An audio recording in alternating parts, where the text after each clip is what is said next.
Hey gang, Tony here. Out on a Saturday morning. It's about 8:55, which is kind of late usually for yard selling stuff, but there still aren't very many yard sales out there, unfortunately. And more importantly, I'm actually on my way to, switching hands here for a second, to a comic convention, a local comic convention. If you've been watching my channel for a while, you would have seen when I went last year. It is the Pocono Comic Expo. I already have my ticket because I pre-bought it, so I'm gonna head out there, but I am gonna hit a couple of yard sales on the way, hopefully. I don't know if there will be any because if you look at my windshield, it's a kinda rainy, but I got my GPS going and I am ready to go, so I'm gonna head out and see if we can find any goodies. I'll take some video, hopefully, of the comic convention and yard sale stuff, and if I find anything at the yard sales or buy anything at the comic convention, I'll have some video of that too. So see you guys in a little bit.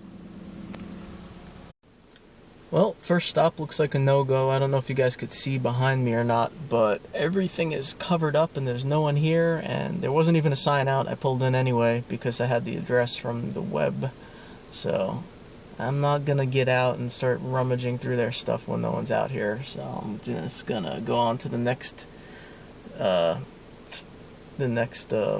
yard sale on my list and hope for better, maybe. If not, it'll be just a comic convention today.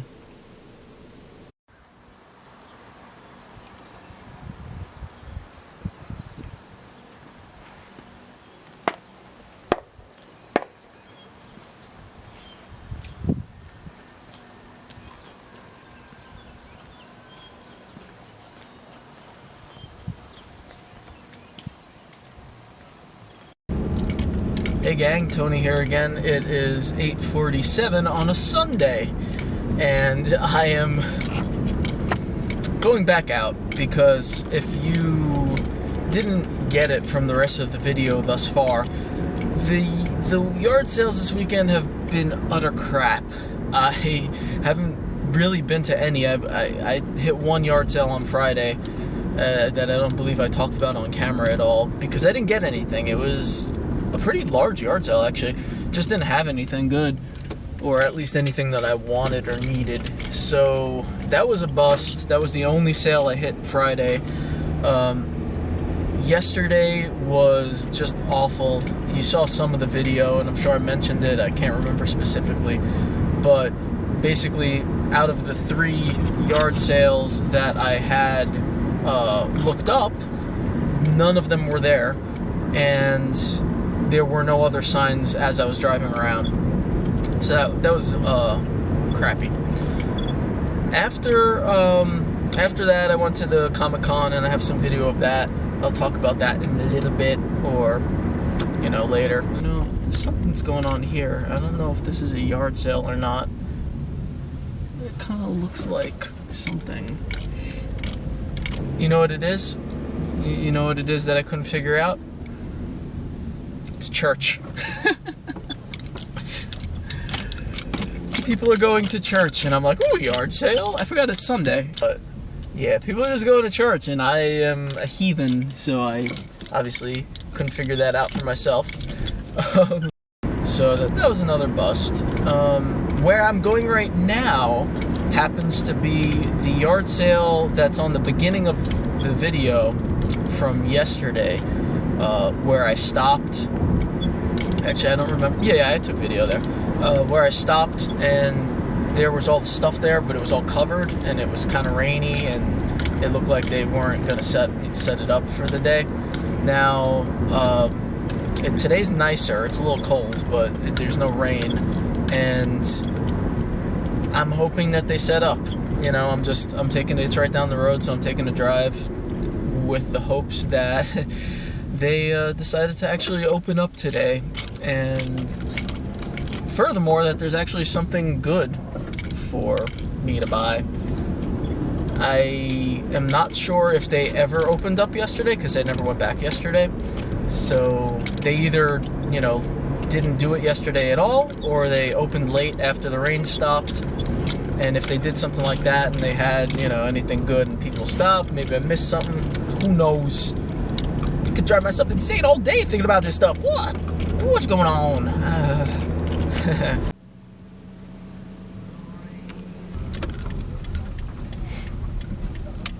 Bye. Have a good one.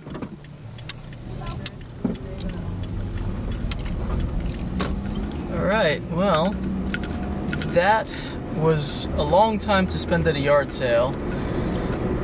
It seemed really, really promising at the beginning, and then kind of my faith dwindled more and more. It was, and I would have gotten video, but there were people walking around the whole time. It was a little, well, let me tell you what the deal is. Alright, so let me close my windows too so you could actually hear me. I got there, and it was one of those like real like junk sales where there's just stuff everywhere, in bins, in boxes, all kinds of stuff. And pretty early on, I spot a PlayStation 1 with no hookups or anything. It's just kind of sitting there. And I thought that, you know, that might have been a good sign. And just the way the place looked, it looked like stuff could be squirreled all over the place. So I did ask about video games, and they were pretty... There was one woman out there who seemed pretty confident that there was some old video games around. She went and started looking for stuff. And then eventually her mother came out, and apparently they had sold all of their video games the day before.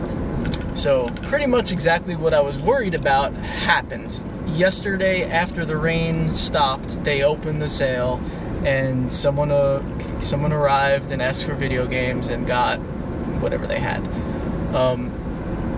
which included an Atari and games for sure. But then she said there was some other stuff, but she didn't really name exactly what it was. So if it was just Atari stuff, I'm not really that broken up because I'm not a huge Atari collector. I probably wouldn't have even bought it, depending on price. So that was that, and I kept digging around and stuff, and I did end up finding a couple of things. Now, they were teasing me the whole freaking time because they supposedly had like Nintendo games somewhere, and she kept saying she thought she had a GameCube somewhere, and they never were really able to find any of the stuff, which sucks. But I did end up coming across a couple of interesting things. One was a well, and this is debatable whether or not it was a worthwhile purchase or not, but I ended up getting a Texas Instrument TI-82 calculator, which is an older one. Let me see if I could dig it out to show you guys while I'm driving and not crash. It's one of these, you know, with the sliding off thing. And it looks like an older version, but they can go for a few bucks because kids in college still need them. So I did check the battery compartment, and there were corroded batteries in there, but they only wanted $1 or $2 or something like that. So I decided to take a shot on it, see if I could clean it up, see if it works, and then maybe just throw it on eBay or something. Among some of the junk that they started carrying out, they had a lot of Halloween stuff, but it was all kind of kitschy, you know, Walmart kind of, you know, decorations and whatnot. Nothing I really wanted to spend money on, nothing I have room for. So I basically passed on all of the Halloween stuff. Had this been last year or the year before, maybe I would have got a couple of the things. They had a couple like light up haunted houses that were nice.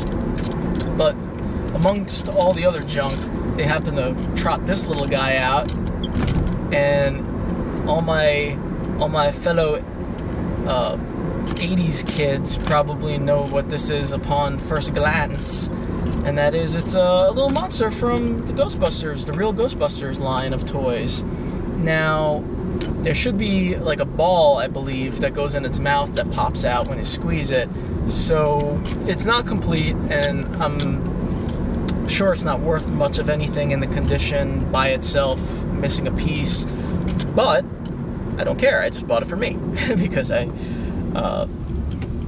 am a fan and love the aesthetic, and I actually have a couple other just random real Ghostbusters toys that I've found over the years at yard sales, so that guy I'm just gonna put out somewhere. It's a shame that he doesn't have whatever went in the mouth. I believe it's a ball or something.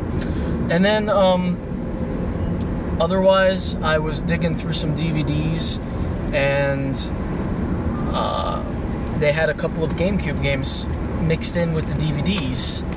So I got lucky there. I don't know. I don't follow the GameCube market as closely as I do the older stuff, so I'm not sure about, you know, if these are anything worth getting excited about. But there's one, Naruto 2. It does have the game in it. I believe one of them have the manual and the other one didn't, if I remember correctly. So that was one. And then the other one is, I think I might actually have this one or had it at one point. It's Nickelodeon Last Airbender game. These are both like $1 each or something like that. You know, they weren't pricing their stuff too high, which was good. And that's it. That's all I found. I decided to pass on the PlayStation. I didn't ask how much they wanted or anything, because, you know, it didn't have any of the hookups or controllers or any of that, and I just didn't feel like getting into it. They had some loose Xbox controllers and some third-party controllers, things like that. You know, again, all passes for me. And basically, I spent like fucking 45 minutes digging through garbage for $5 worth of not that great stuff, but okay stuff. But it still makes me feel a little better about the weekend, because I actually got something at a yard sale. So that makes this video not a lie anymore. I could actually say it is a yard sale video. And I was rambling a lot, and I still have a lot more to show you guys from the Comic-Con, so I'll stop here and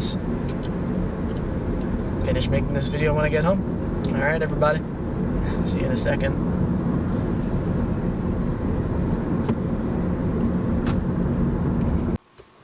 Hey gang, time to wrap up this shit show. You have been watching probably way too much of this video. I don't know, it's gonna be long, I'm sorry about that. But finally, we're gonna get to the stuff I got at the Comic Convention. Comic Convention, yay! Oh, but the yard sale is just that. I forgot to tell you guys. A fight broke out. It was pretty funny. It was between people who, it had nothing to do with the yard sale. It wasn't like over an item or anything. It was just, it had something to do with a chainsaw, and there were, you know, it was like the father of the people at the house there, and then some other guy. I don't really know what the hell's going on, but it was pretty funny. They didn't actually like hurt each other or anything. They like kind of both swung wildly, completely missing each other, and then yelled at each other for a while, and then the guy like sped off to, I guess, go confront the guy with the chainsaw?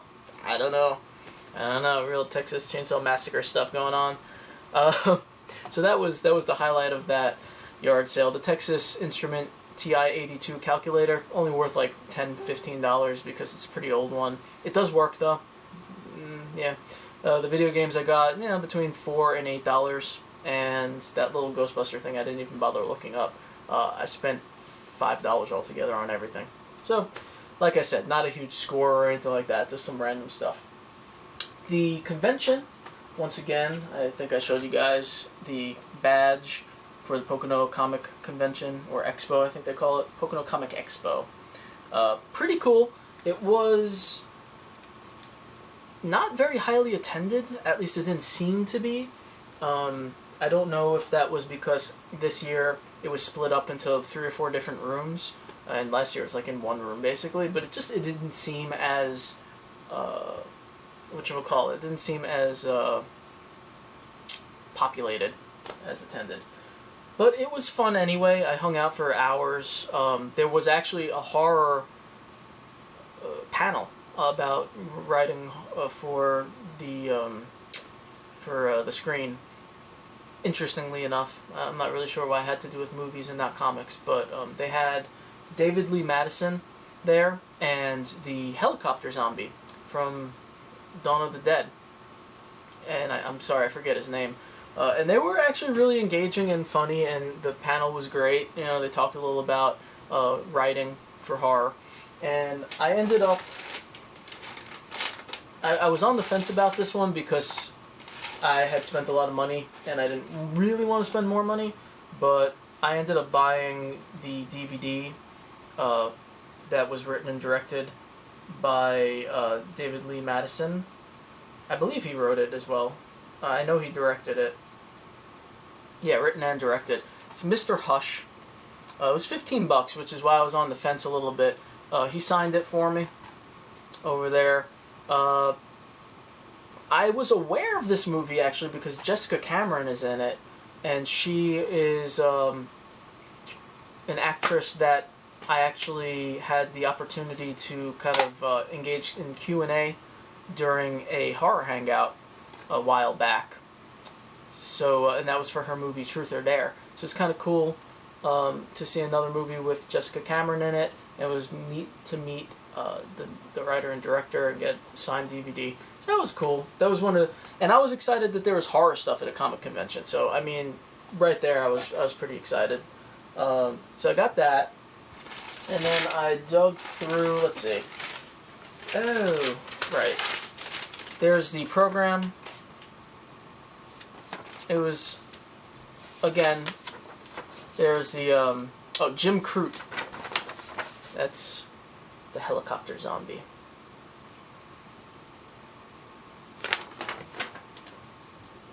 They had a lot of other panels, but that was the only one I went to. And they actually had a gamer room with like a Nintendo and Xbox and stuff set up. But I, besides walking in and kind of talking to the people in there and everything, I didn't really play anything. They only had Mario anyway. Got a bunch of cards, take everyone's cards while I'm at these things.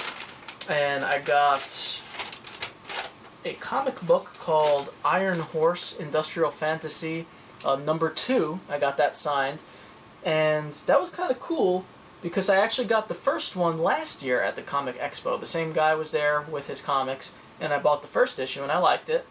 So I decided to go ahead and get the second one. So I got that comic.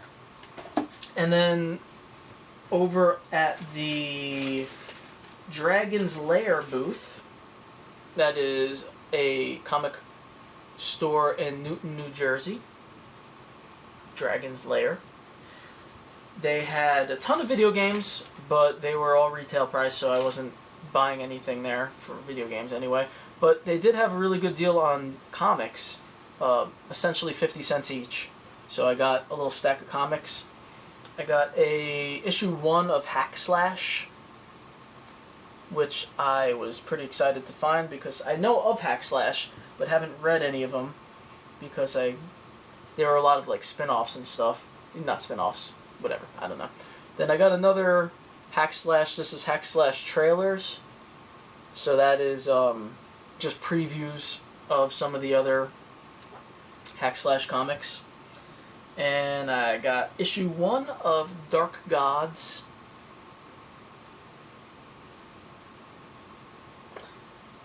And I got 2 issues. Unfortunately, they didn't have issue number 2, so I only got issue 1 and 3 of Edward Scissorhands from IDW. These are actually the variant covers. They had 2 different covers for each one.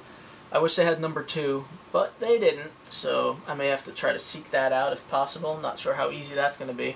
And I got number 1, Army of Darkness from the Ashes, from Dynamite. These are all 50 cents each. No bags of boards came with them, and most of them have a marker slash on the back. Let me find one that has it. There. You can see there, they crossed out the code for some reason. I'm not sure what the deal is with that. But, I mean, for 50 cents, I bought them to read, not to, like, save and hope that they go up in value or anything like that. Next up, I'm saving the best for last, everybody, so don't scurry off now. You're just gonna fast forward. I know the tricks. This is very cool. And let me find the card so I could plug them as well. It is a husband-wife team who does stuff that like what I do with the casting. They sculpt and cast things. Angel and Jeremy Mons. Badass Bolts by Mons Designs. So I think you can find them by Mons Designs, M-O-N-Z Design, because that's what they wrote on the back there. They had a couple of different things. The first thing I got there was actually a skull that is really awesome. So the husband sculpts it, and then I believe she casts them and paints them. And he does this really cool. He gets this really cool effect on the. I don't know if that's paint or if that's the resin. You know, it kind of seems like there's a clear resin inside and a pigmented on the outside. She says that he kind of like marbles it somehow. But it's a really cool effect. And they only wanted $2.50 for that. $2.50. I couldn't pass it up. You know, I always come back to like, well, I could make that myself. But I mean, it's so cool, and such a good price and just awesome. So I pretty much had to get that. They had a bunch of different ones. I have video of it. And then for Kara, I got black roses, which are actually license plate bolts. So you screw in your license plate with those. I sent her pictures of all the different, they had a bunch of different ones, and she wanted the black roses, which I kind of thought she might, so I got those for her. And for myself, I got the, I had to, I really had no choice in the matter, I had to get the jack-o'-lantern license plate bolts. Now I'm going to go out, I'm just going to say it right off the bat. There were a couple of other license plate bolts that were better than the jack-o'-lantern ones. There was, and I have video of this so you can see, there were zombie heads that were really well done, and there were Jason masks. And I kind of wanted, they were all amazing. These were only $5, by the way. So if you want to get these, definitely check out Mons Design, because, I mean, it's a really cool idea, the license plate bolt thing. I liked the way the other ones looked a little better, but I mean, I had, just because of Halloween, I had to get the pumpkins. And I think that the color is going to look really good on my black car. So, I got that. And finally, last thing, let me get everything out of the way. I spoke with Mark McKenna, who is just a really cool guy. I spoke with him for quite a while. He's a comic book artist. He does a lot of cover designs. And when I went over to check out his work, because his work was spectacular, but it was all standard comic book art, you know, for Incredible Hulk and so on and so forth. And, you know, I don't really get into that stuff that much. So I asked him if he had any horror stuff, and it just so happens that he actually writes and does the art for his own comic book, which is called Combat Jacks. And it's all about basically alien jack-o'-lantern creatures. And I was like, oh my god, that is amazing. So we ended up talking for a while, and I got 2 of his prints because it's outstanding and it's just great. He didn't have any of the comics with him though, so I'm gonna have to buy them online. But these are actually covers from a couple of the issues, and he signed them for me as well. So Combat Jack with the Headless Horseman. Actually, this might not be the cover. I can't remember. No, that's the cover, I think. So that is a really cool one. I love it. I was torn. I was only going to get one, and he actually gave me a deal because I couldn't make up my mind between this one, and you'll see why I had to get this other one. It's amazing. I mean, what? Giant pumpkin alien monster fighting a dinosaur. There was a third one that was with Jack Skellington from Nightmare Before Christmas. And while that might have seemed like the obvious choice, I argue for the dinosaur fight. I argue for the dinosaur fight. And this one is just classic art, and I had to get that. So I skipped the other Jack Skellington one, but I'm happy with these. And anyway, Mark McKenna, check him out. He's, like I said, great guy, awesome art, and specifically Combat Jack comics. You should definitely look into that. I am most certainly going to buy. I think he's currently producing the 3rd issue, if I'm not mistaken. That is everything. This is a long video. I'm going to let you guys go. Cheers. Breathe deep of the night. I'll talk to you all soon. Bye.